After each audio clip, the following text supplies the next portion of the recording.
Students, मैं किशन कुमार भारद्वाज आप लोगों का वेलकम करता हूं आप लोगों के channel knowledge power Kishan Bhardwaj में। आज हम लोग स्टडी करेंगे केमिस्ट्री में केमिस्ट्री का पार्ट 2। ये केमिस्ट्री का आपका पार्ट 2 है, चैप्टर 1 का पार्ट 2 वीडियो लेक्चर। रासायनिक समीकरण के संतुलित करने की विधि। इसमें मैं आपको 2 विधि बताऊंगा। पहले विधि में देखिए, किसी भी रासायनिक समीकरण में जो परमाणु होते हैं वो धातु हो सकते हैं, अधातु हो सकते हैं, ऑक्सीजन और हाइड्रोजन। तो पहले हम धातु को बैलेंस करते हैं, फिर अधातु की संख्या को, फिर ऑक्सीजन को, फिर हाइड्रोजन को। धातु क्या होते हैं? धातु वे तत्व होते हैं जो इलेक्ट्रॉन त्याग कर धनायन बनाने की प्रवृत्ति रखते हैं और जिनके बाह्य कोश में 1 या 2 या 3 इलेक्ट्रॉन होते हैं। Okay students. अधातु क्या होते हैं? अधातु वे तत्व होते हैं जिनके बाह्य कोश में 5 या 6 या 7 इलेक्ट्रॉन होते हैं और वे ऋण आयन बनाने की प्रवृत्ति रखते हैं। धातु में जैसे जिंक, कॉपर, सोडियम, एल्युमिनियम। अधातु में जैसे हो गए कार्बन, सल्फर, क्लोरीन, नाइट्रोजन इत्यादि। तो पहले हम यहाँ पे स्टार्ट करते हैं फर्स्ट एग्जाम्पल से। जैसे कार्बन और ऑक्सीजन आपस में क्रिया किए तो CO2 बनाए। तो यहाँ पर हम देखेंगे दोनों साइड एरो के, कार्बन 1 है, यहाँ भी 1 है, ऑक्सीजन 2 है। तो ये बैलेंस है, इसको बैलेंस करने की ज़रूरत नहीं है। उस तरह यहाँ पर आएंगे, देखिए Mg3N2 + H2O is equal to MgOH का ट्वाइस प्लस NH3। ये मैग्नीशियम नाइट्रेट, मैग्नीशियम नाइट्राइड और प्लस H2O। यहाँ बना मैग्नीशियम हाइड्रोक्साइड और प्लस NH3 अमोनिया। तो इसको बैलेंस करने के लिए पहले हमने क्या बताया? पहले धातु की संख्या को हम बैलेंस करते हैं। तो धातु की संख्या को पहले हम बैलेंस करेंगे। तो यहाँ पर धातु इसमें कौन है? मैग्नीशियम। मैग्नीशियम की संख्या इधर कितनी है? 3। इधर कितनी है? 1। तो हम यहाँ पर कितना लगा देंगे? यहाँ पर स्टूडेंट हम कितना लगाएंगे? इस साइड में, तो इस साइड में हम स्टूडेंट्स लगा देंगे 3। यहाँ पर भी लग जाएगा 3। ओके स्टूडेंट्स, अब जब हम बैलेंस कर लेते हैं तो यहाँ पर हम देखते हैं 3 मैग्नीशियम। फिर से हम इसको देखते हैं, 3 मैग्नीशियम हो गया। अब उसके बाद धातु में आते हैं तो देखिए यहाँ पर नाइट्रोजन कितना है? 2। और यहाँ पर नाइट्रोजन कितना है? 1। हाइड्रोजन कितना है? 2। हाइड्रोजन कितना है? 3 यहाँ और 2 3, यानी 3 दूनी 6। ओके स्टूडेंट्स, तो अब हम नाइट्रोजन को बैलेंस करते हैं। नाइट्रोजन यहाँ पर कितना है? 2 है और यहाँ पर कितना है? 1। तो हम बैलेंस करने के लिए क्या कर देंगे? इसके आगे 2 लगा देंगे। ओके, तो ये हो गया 2। अब फिर से हम रिवाइज करेंगे। मैग्नीशियम कितना है? 3। यहाँ पर मैग्नीशियम कितना है? 3। और उसके बाद अधातु देखेंगे, नाइट्रोजन कितना है? 2। नाइट्रोजन कितना है? 2। अब इसके बाद हम किसको बैलेंस करेंगे? ऑक्सीजन को। ऑक्सीजन यहाँ पर कितना है? 1। यहाँ पर ऑक्सीजन कितना है? देखिए 2A और ये 3 का गुणा, 3 दूनी 6। और हाइड्रोजन कितना है? 2। और यहाँ पर हाइड्रोजन 3 दूनी 6 और ये 3 दूनी 6, 6 6 12। तो हम प्रायोरिटी किसको देंगे? पहले ऑक्सीजन को। तो ऑक्सीजन कितना है यहाँ पर? 2 और 3 का गुणा हो जाएगा, 3 दूनी 6। तो यहाँ पर 1 ऑक्सीजन हमने यहाँ पर क्या कर दिया? 6। अब फिर से हम चेक कर लेंगे। मैग्नीशियम देखिए 3, तो यहाँ भी 3। नाइट्रोजन देखिए 2, यहाँ भी 2। और उसके बाद देखिए ऑक्सीजन 6। अब देखिए 2 3 6 ऑक्सीजन हो गया। और उसके बाद देखिए हाइड्रोजन 6 दूनी 12 और यहाँ भी देखेंगे 2 3 6 और यह 2 3 6, 6 और 6 12। तो ये इक्वेशन आपका क्या हो गया? बैलेंस हो गया। ओके स्टूडेंट्स, अब अगला देखिए। जैसे यहाँ पर है CuO + NH3 is equal to Cu + N2 + H2O। अब यहाँ पर पहले हम किसको बैलेंस करेंगे? पहले धातु को बैलेंस करेंगे। धातु को बैलेंस करेंगे तो देखिए CuO, तो इसमें धातु कौन है? धातु Cu कॉपर है, यहाँ कॉपर है, तो इनकी संख्या क्या है? 1। तो ये तो बैलेंस है, इसको हमें डिस्टर्ब करने की ज़रूरत नहीं है। अब उसके बाद हम अधातु कौन है? नाइट्रोजन।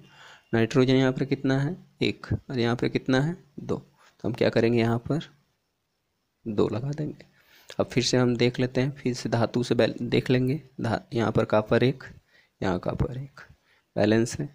और इसके बाद अधातु नाइट्रोजन, नाइट्रोजन यहाँ पर 2 है, यहाँ भी 2 है, ये हो गया। अब इसके बाद हम ऑक्सीजन पर आते हैं। ऑक्सीजन यहाँ पर कितना 1 और यहाँ पर कितना है 1, तो ये बैलेंस है। अब उसके बाद हाइड्रोजन पर आते हैं। हाइड्रोजन देखिए यहाँ पर कितना है 2 3 6 और यहाँ पर कितना है 2, तो हम यहाँ पर कितना लगा देंगे 3। अब फिर से हम आएंगे पुनः धातु पे, कॉपर 1 बैलेंस है। फिर उसके बाद अधातु नाइट्रोजन 2 2 बैलेंस है। फिर ऑक्सीजन पर अब आएंगे, फिर ऑक्सीजन यहाँ पर 1 और यहाँ पर कितना हो गया 3 हो गया, तो फिर हम यहाँ पर क्या लगा देंगे 3 लग। और फिर से हम फिर रिवाइज करेंगे। देखिए यहाँ पर कितना है कॉपर 3 और यहाँ पर कॉपर कितना है 1, तो हम फिर से इसको क्या कर देंगे 3 लगा देंगे। अब फिर चेक करते हैं, देखिए 3 कॉपर, फिर नाइट्रोजन 2 2 नाइट्रोजन, फिर देखिए ऑक्सीजन 3 3 ऑक्सीजन, हाइड्रोजन देख लीजिए अब 3 दूनी 6 3 दूनी 6। अब ये इक्वेशन भी क्या हो गया बैलेंस हो गया। तो इस तरह से स्टूडेंट्स आप लोग ये जो एग्जाम्पल नंबर 4 5 6 है इसे बैलेंस करेंगे। एक और एग्जाम्पल से इसे आप लोग समझ लीजिए। देखिए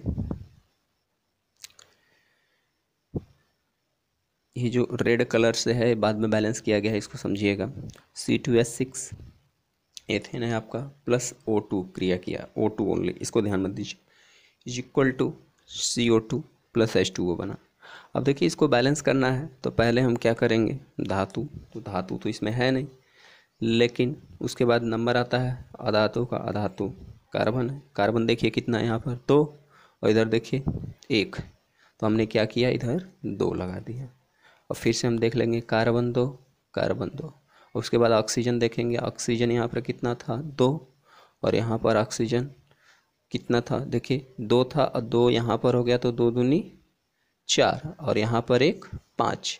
अब यहाँ पर ऑक्सीजन तो 2 है पहले से ही, अब हम इसको कैसे करेंगे भाई, आधा करना है, सॉरी इधर 5 है इधर भी 5 करना है, तो हम करेंगे क्या कि यहाँ 5 लगाएंगे तो 5 दूनी 10 हो जाएगा। इसलिए हम क्या करेंगे 5 डिवाइडेड बाई 2, जो यहाँ पर संख्या है उसी का आधा, यानी 5 का आधा कर दिया 5/2। अब 5/2 कर दिया तो ऐसा सही तो है, लेकिन इस तरह का इक्वेशन जो है लिखना अच्छा नहीं लगता, इसलिए हम लोग क्या करेंगे 5/2। अब पूरे इक्वेशन में हम क्या कर देंगे, जो इसके नीचे 2 से पूरे इक्वेशन में 2 से मल्टीप्लाई कर देंगे।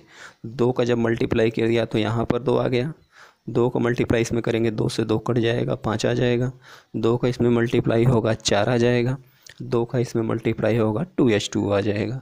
अब देखिए स्टूडेंट्स, अब फिर से काउंट कर लेते हैं। देखिए कार्बन कितना यहाँ पर 2 दूनी 4, यहाँ भी 4 कार्बन, फिर ऑक्सीजन देख लीजिए 5 दूनी 10 और यहाँ पर ऑक्सीजन देखिए 4 दूनी 8 8 और 2 10। अब हाइड्रोजन देख लीजिए 2 6 12 और यहाँ पर देखिए 2 दूनी 4 है। तो हम फिर क्या करते हैं, यहाँ पर 4 की जगह हमको, यहाँ पर 2 की जगह हमको क्या लिखना पड़ेगा 6, तब हो जाएगा 6 दूनी 12। तो हमने यहाँ पर क्या कर दिया 6 लिख दिया, 2 यानी C2H6 plus 5O2 is equal to 4CO2 plus 6H2O। अब देखिए यहाँ से फिर से हम बैलेंस करते हैं, कार्बन 4, यहाँ पर कार्बन 4 बैलेंस है कार्बन, फिर ऑक्सीजन 5 दूनी 10 है और यहाँ पर ऑक्सीजन देखिए 4 दूनी 8 8 यहाँ पर हो गए, 8 यहाँ से ऑक्सीजन, फिर यहाँ से देखिए ऑक्सीजन 6, तो 8 प्लस 6 टोटल कितने हो गए ऑक्सीजन 14 ऑक्सीजन हो गए। तो ऑक्सीजन तो अनबैलेंस्ड हो गया, तो हम फिर क्या करेंगे, ऑक्सीजन को बैलेंस करने के लिए हम यहाँ पर 5 की जगह क्या लिख सकते हैं 7, तो ये क्या हो जाएगा 7 दूनी 14, तो हमने यहाँ पर 7 लिख दिया।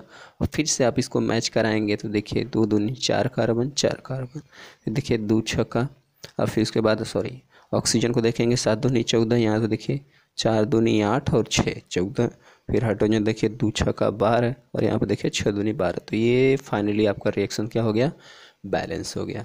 तो इस तरह से स्टूडेंट्स एक इक्वेशन आप लोगों के लिए मैं छोड़ रहा हूँ, आप लोग इसे बैलेंस करिएगा। ये एग्जाम्पल नंबर 8। ओके स्टूडेंट्स, एक और मेथड है heat and trial method. Heat and trial method, इसके लिए हो सकता है आप लोगों को अलग से वीडियो मिले हीट एंड ट्रायल मेथड का, तो आप लोग इसे ज़रूर देखिएगा, बहुत अच्छा है। ये कह सकते हैं मैथमेटिकल है। इसके माध्यम से हम लोग इसको बैलेंस करते हैं। जैसे देखिए NH3 + O2 = बना NO + H2O। अब हमको मालूम नहीं है कि यहाँ पर कितनी संख्या में नाइट्रोजन रहेगा या ऑक्सीजन रहेगा, इसके सामने कितनी संख्या, इसके सामने कितनी संख्या लिखी जाएगी। तो हम इसको अपने से मान लेते हैं A, B, C, D। अब हम लिख लेते हैं जो जो एटम्स हैं, नाइट्रोजन, हाइड्रोजन, ऑक्सीजन, और कोई तत्व है नहीं इस इक्वेशन में। नाइट्रोजन है, हाइड्रोजन है, ऑक्सीजन, और कुछ नहीं। तो यहाँ पर A, B, C, D हमने मान लिया। अब देखिए नाइट्रोजन इधर कितना है A, अब इधर कितना है नाइट्रोजन C। तो A और C आपस में क्या होना चाहिए, बराबर होना चाहिए बैलेंस होने के लिए। तो हमने इनको आपस में क्या कर लिया, बराबर कर लिया। अब हाइड्रोजन देखिए लेफ्ट साइड में कितना है, यहाँ पर 3 लगा है, इधर गुणा हो जाएगा 3A। अब इस साइड देखिए हाइड्रोजन कितना है, 2 है, D। तो इनको आपस में बैलेंस होना चाहिए, इसलिए बराबर कर लिया। 3A = 2D, लेफ्ट साइड बराबर राइट साइड। अब देखिए उस तरह ऑक्सीजन लेफ्ट साइड में 2B, बराबर कर लेंगे, राइट साइड चलेंगे। यहाँ पर कितना ऑक्सीजन, 1 है, गुणा C में C, इधर ऑक्सीजन कितना है D, तो इधर प्लस लगा हुआ है, इसको हमने जोड़ लिया C + D। अब हम करते क्या हैं कि देखते हैं कि इन इक्वेशंस में सबसे ज़्यादा बार कौन सा टर्म आया है। जैसे A देखिए, A यहाँ पर देखेंगे तो यहाँ पर भी है, यहाँ पर भी है, 2 बार है। और C देखेंगे, C भी 2 बार है। तो या तो आप A ले सकते हैं या तो C, जो मैक्सिमम बार हो हम उसी को मानते हैं 1। जैसे A 2 बार है, C भी 2 बार है, अब B देखिए 1 ही बार है, D भी 2 बार है। जो मैक्सिमम बार हो हम उसी को लेते हैं, D भी ले सकते हैं आप। तो हमने A ले लिया जो मैक्सिमम बार आया, तो A की वैल्यू हमने 1 मान लिया। A की वैल्यू हमने 1 माना, तो जब A की वैल्यू 1 माना तो C का मान भी क्या हो जाएगा, 1। अब इसी प्रकार जब हम इस इक्वेशन में वैल्यू रखेंगे तो देखिए 3 × A का मान 1 = 2D, तो हो जाएगा 3 × 1 = 3, D = 2 बटे में हो जाएगा 3/2। तो यहाँ से हो गई D की वैल्यू इतनी, C की वैल्यू 1, A की वैल्यू 1। अब देखिए 2B, तो 2B बराबर क्या होगा, यहाँ पर हमने देखा 2B, C और D की वैल्यू निकल गई, हमने रख दिया 1 + 3/2। 2B बराबर हो गया 2 × 1 = 2, 3 × 2 = 5/2, B = 5/4। और हम सबकी वैल्यू अब इस समीकरण में रख देंगे। A का मान रख दिया 1, B का मान रख दिया 5/4, C का मान रख दिया 1, D का मान रख दिया 3/2। अब देखिए इसके बट्टे 2 है, यहाँ पर 4 है, तो हम एलसीएम लेके हरों का एलसीएम जैसे 4 आएगा तो 4 का हमने पूरे समीकरण में गुणा कर दिया।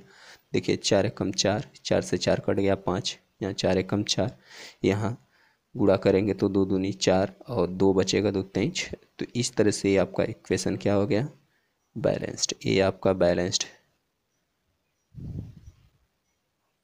ओके स्टूडेंट्स, यदि आप लोगों को अच्छा लगा हो तो लाइक शेयर ज़रूर करिएगा, चैनल को हमारे सब्सक्राइब ज़रूर करिएगा।